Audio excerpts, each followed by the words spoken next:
صبغة الله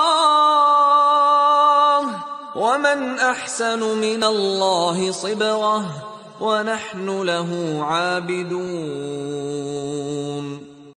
السلام علیکم ورحمۃ اللہ وبرکاتہ۔ اعوذ باللہ من الشیطان الرجیم، بسم اللہ الرحمن الرحیم۔ رب اشرح لی صدری ویسر لی امری واحلل عقدۃ من لسانی یفقہوا قولی۔ خواب کیوں آتے ہیں؟ یہ ایک ایسا عمل ہے جس پر قابو نہیں پایا جا سکتا، یعنی خواب ایسا عمل ہے جو انسانی یا سائنسی ڈسکوری سے باہر ہے۔ یعنی انسان دو چیزوں کا مجموعہ ہے، ایک جسم اور ایک روح۔ ایک طرف تو یہ دونوں معاملات میں ایک دوسرے کے ساتھ کوآرڈینیٹ کرتے ہیں اور بعض اوقات ایک دوسرے کے ساتھ کشمکش میں مبتلا ہو جاتے ہیں، جس کی وجہ سے اکثر ایسا ہوتا ہے کہ ہماری جسمانی خواہشات روح پر غالب آ جاتی ہیں اور بعض اوقات روحانی کیفیات جسم پر غالب آ جاتی ہیں۔ دن کے اوقات میں جب ہم دنیاوی کاموں میں مصروف ہوتے ہیں تو اس وقت ہمارا جسم ایکٹیو ہوتا ہے، اس وقت روح کی کارفرمائیاں لو ہو جاتی ہیں، اور رات کو جب ہم سو جاتے ہیں ہمارا جسم بے حس ہو جاتا ہے تو روح ابھر کر سامنے آتی ہے، روح کی کارفرمائیاں بڑھتی جاتی ہیں۔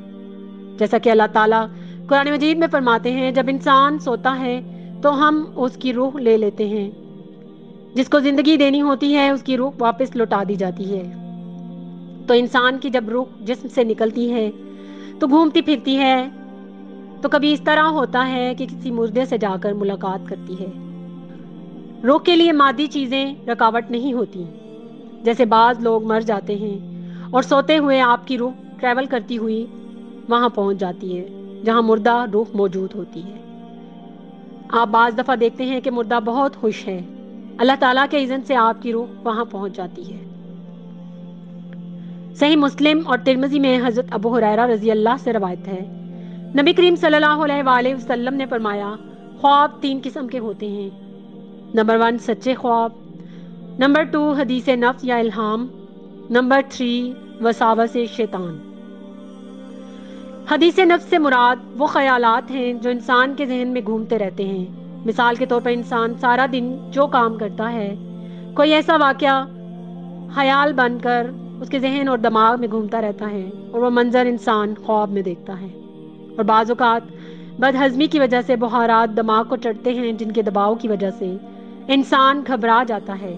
ایسے خوابوں کی کوئی حقیقت نہیں ہوتی، اس لیے ایسے خواب کسی کو نہیں بتانے چاہیے۔ وساوس شیطان، بعض اوقات شیطان انسان کو پریشان کرنے کے لیے اس کے دل میں وسوسے ڈالتا ہے، جو ایک خیالی شکل میں انسان خواب میں دیکھتا ہے، تو پھر انسان پریشان ہو جاتا ہے۔ صحیح مسلم کی حدیث ہے کہ ایک آدمی نے ایک دفعہ نبی کریم صلی اللہ علیہ وآلہ وسلم کے سامنے اپنا خواب بیان کیا کہ میں نے خواب میں دیکھا کہ میرا سر تن سے جدا ہو گیا ہے۔ نبی کریم صلی اللہ علیہ وآلہ وسلم سن کر مسکرانے لگے اور فرمایا، جب شیطان خواب میں کسی کے ساتھ کھیلے تو اسے بیان نہیں کرنا چاہیے۔ ایسے خواب یا تو انسان کو پریشان کرنے کے لیے شیطان کی طرف سے وسوسہ ہوتے ہیں۔ کچھ پریشان کن خوابوں میں اللہ تعالیٰ کی طرف سے انسان کو پیش آمدہ خطرات سے آگاہ کیا جاتا ہے۔ ایسے خوابوں کو حدیث مبارکہ میں الحلم سے تعبیر کیا گیا ہے۔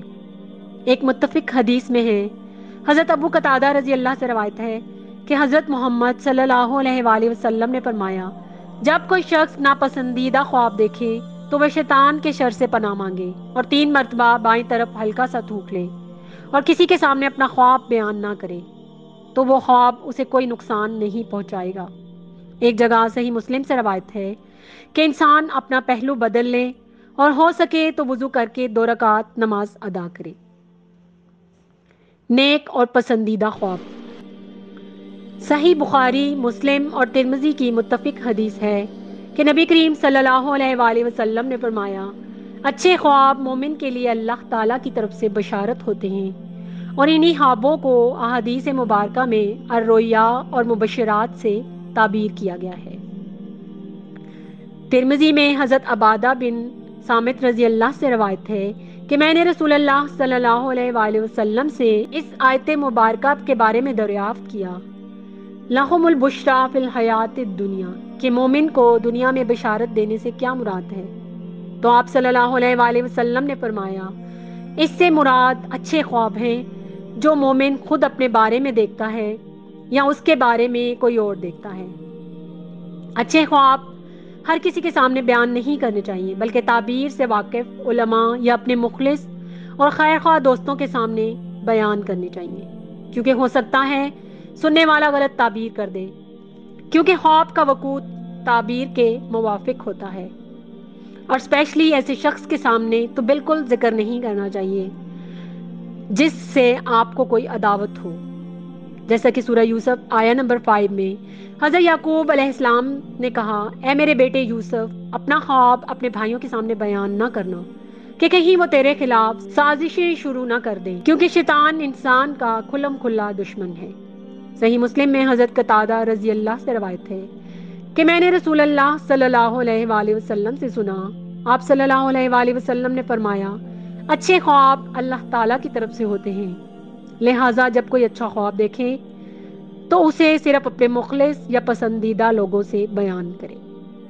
ترمذی میں حضرت ابو رزین رضی اللہ سے روایت ہے، نبی کریم صلی اللہ علیہ وآلہ وسلم نے فرمایا خواب جب تک بیان نہ کیا جائے تو وہ پرندے کے پاؤں میں اٹکی ہوئی چیز کی مانند ہے، اور جب اسے بیان کر دیا جائے تو وہ چیز گر جاتی ہے، یعنی اس کی تعبیر واقعہ ہو جاتی ہے۔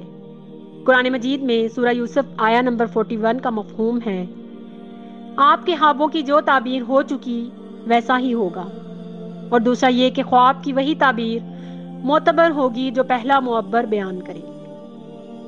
ترمذی کی روایت ہے کہ خواب صرف علماء اور تعبیر سے واقف لوگوں کے سامنے بیان کرنے چاہیے، کیونکہ عالم آدمی اگر اچھی تعبیر ہوگی تو بیان کر دے گا، اور اگر اچھی نہ ہوگی تو وہ خاموش رہے گا۔ اور پیارے دوست اپنے ساتھی کے خواب کی تعبیر ہمیشہ اچھی ہی کریں گے۔ حضرت ابو ہریرہ رضی اللہ سے روایت ہے کہ رسول اللہ صلی اللہ علیہ وآلہ وسلم نے فرمایا قیامت کے قریب مومن کے بہت کم خواب غلط ہوں گے، جتنا کوئی سچ بولنے والا ہوگا اتنے ہی زیادہ اس کے خواب سچے ہوں گے۔ صحیح بخاری کی حدیث ہے کہ آپ صلی اللہ علیہ وآلہ وسلم کی عادت تھی کہ نماز فجر کے بعد لوگوں سے پوچھتے کہ کیا کسی نے خواب دیکھا ہے، اگر کسی نے دیکھا ہوتا تو وہ بیان کرتا اور آپ صلی اللہ علیہ وآلہ وسلم اس کی تعبیر فرماتے، اور اگر کسی نے خواب نہ دیکھا ہوتا تو آپ صلی اللہ علیہ وآلہ وسلم جو خود خواب دیکھا ہوتا اپنا خواب لوگوں کے سامنے بیان فرماتے۔ اللہ تعالیٰ مجھے اور آپ کو ایمان کی بہترین حالتوں میں رکھے اور ہماری طرف آنے والے ہر شر کو خیر میں بدل دے، آمین ثم آمین یا رب العالمین۔